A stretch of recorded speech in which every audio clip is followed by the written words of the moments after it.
Rear set isn't going to work with that drag pipe on there. It's no way it's going to clear it.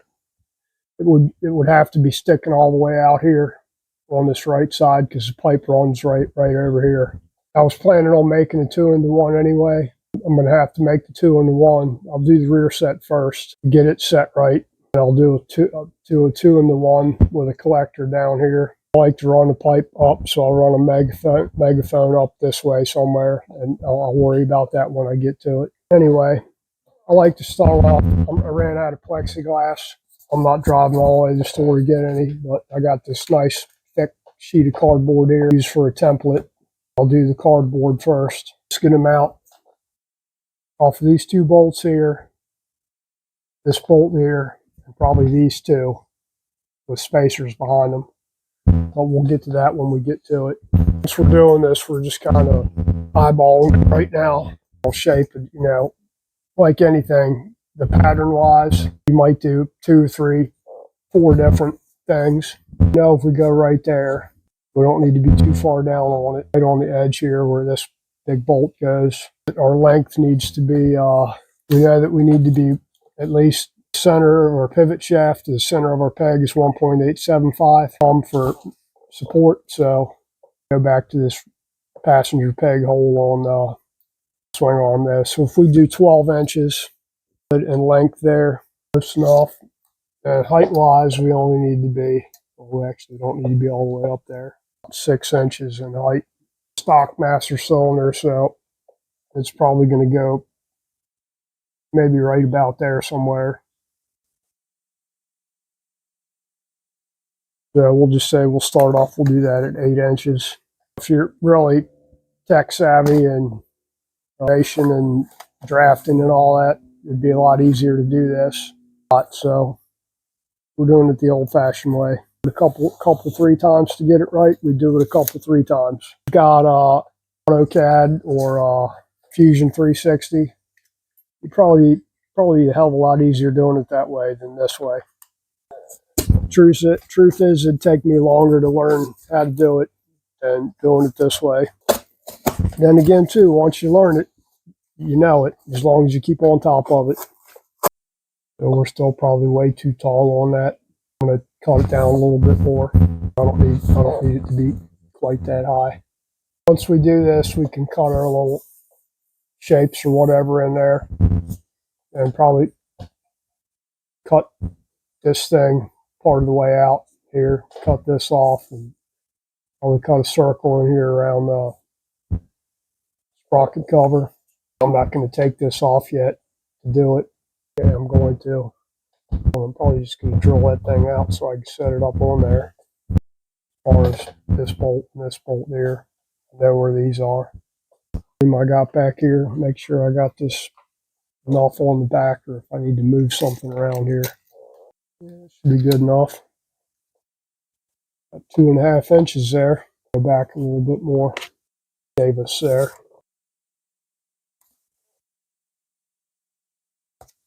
Better there.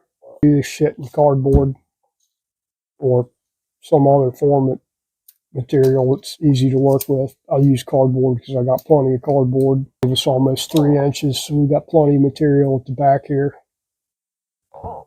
Going down here somewhere, probably about right here. Somewhere in there. Probably about far enough back, and I'll actually measure before I mark this out. Get everything right and just get in the shape right now. We can take off this area here. Probably most of this up the top there, down to here somewhere. So let's mark out our bolts for our other 2 bolts for the cover here. Stuff's pretty dry, isn't it? I already said that, but you know what? It is. It's part of the process of doing this. See how far we can get today on this thing without having to go get anything in the ass to get out of here. Is the bolt where the brake stay goes. Now with this setup, you don't really need the brake stay on there. You'll be making the material. The aluminum up here is going to be 3/8 thick, and that's plenty for a rear brake. The reason this stay is on here is actually so you don't crack this, because it's really pretty thin with the webbing in there, and they tend to crack right around here. So what I need to do is transpose these pattern off of here onto our pattern here. It'd be a little bit harder to get this bolt set up here where it is level. So I'm going to run these. I'll put two 5/16 bolts where this brake stay goes. Allow me to set it up a little closer.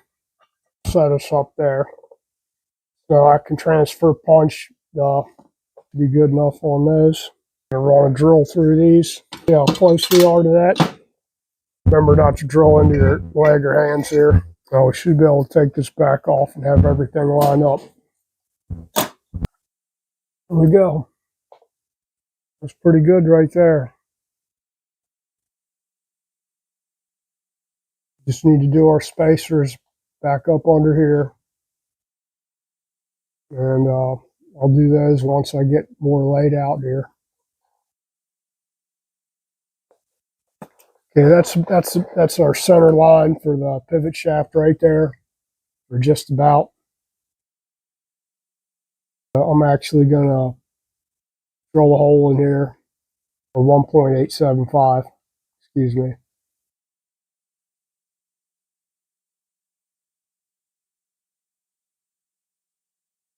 And I'm actually going to need to measure this peg over here. So I'll need to make sure the bike's level to the table. I know the table ain't level to the ground, meaning the bike's leaning, it's not actually level. So let me grab my level here. See what our table's sitting at here.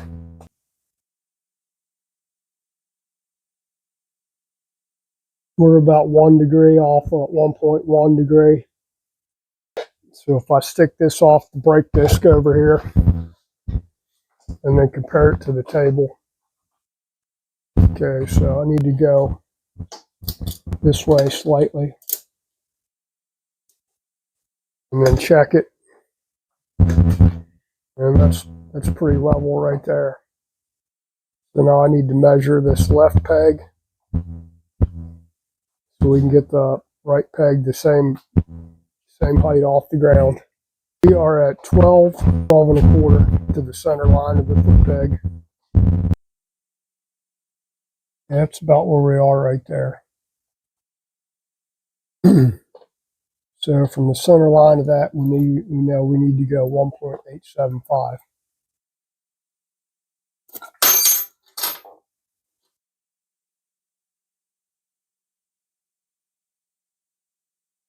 Which is actually going to put us a little bit short on length there.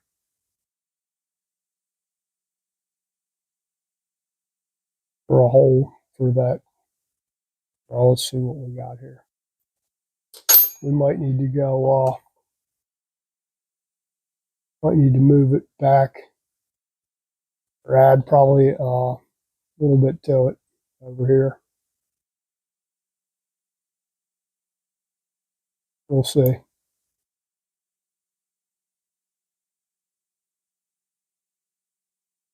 That's where a hole needs to be.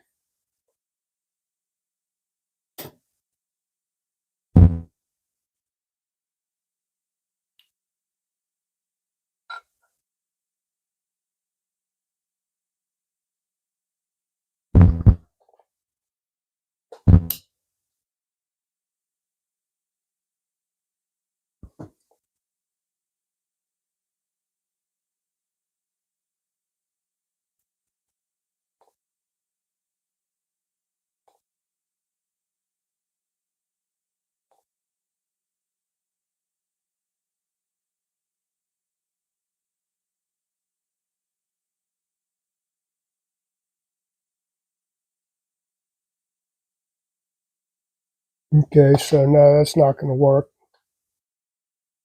Because 12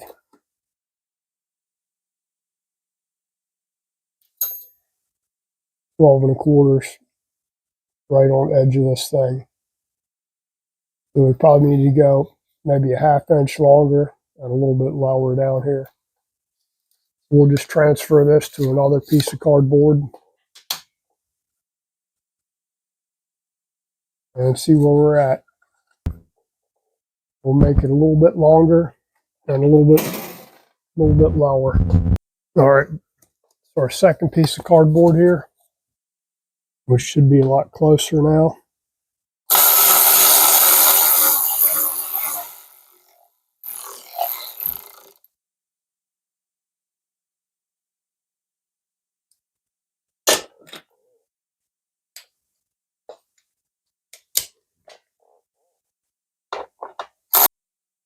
Yeah, this should be our center line there.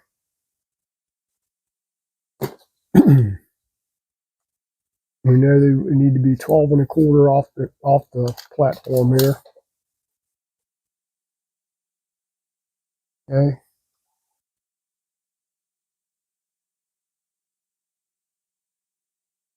Depending on how we sit, we'll set our levers somewhere when we get ready to. Good, I can put the master cylinder right about there. And then what we'll use is a heim joint with a rod going into the threaded rod screws into here with a heim joint on the end of it. That'll be our brake.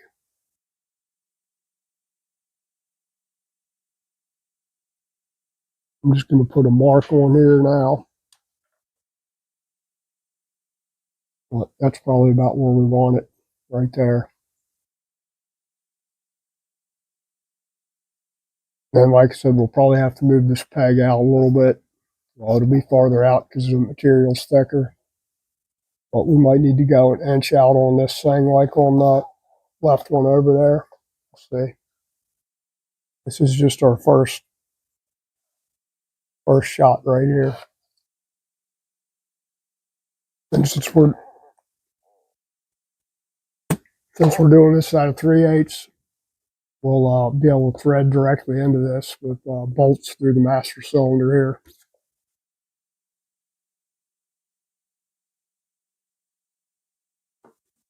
here. Or that's the plan anyway.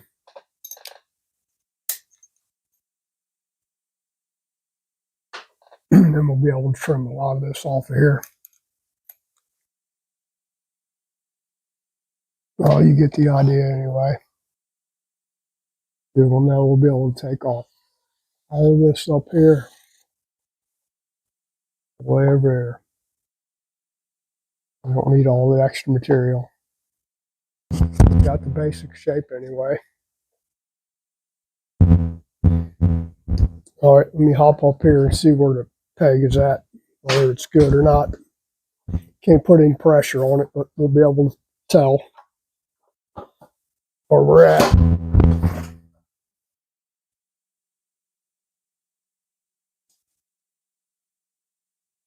Yeah, it feels pretty equal there between the left and the right, somewhat.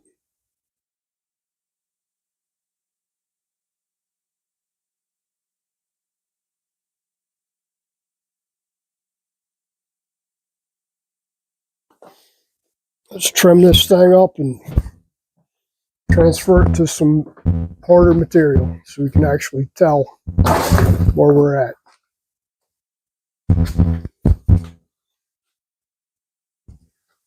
But that's our basic template there. We got everything mocked out about where we want it.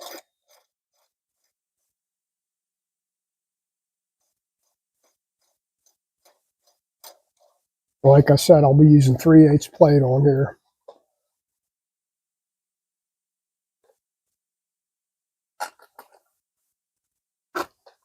Or basically 10 millimeter. So we'll have to figure out how long the bolts we need for these two right here, how much spacer. And then depending on how it goes, we're more than likely going to cut a lot of the sprocket cover away, since we don't really need all that sprocket cover there.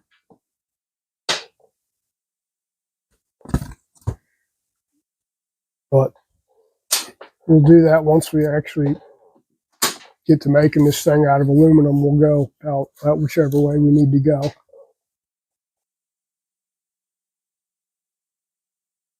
We'll end up probably,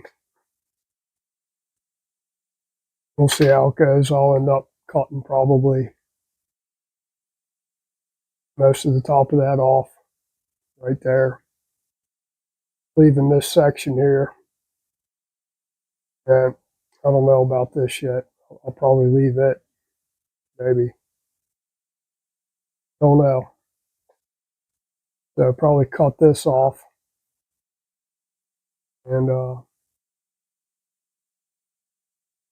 I don't know yet. I might end up just using spacers here and here. Have the plate, just not use the sprocket cover, just have the aluminum plate right there, which I might do. I don't know yet. We'll see. Okay, so here's where I'm at right now with the peg. This is the right side, the brake side.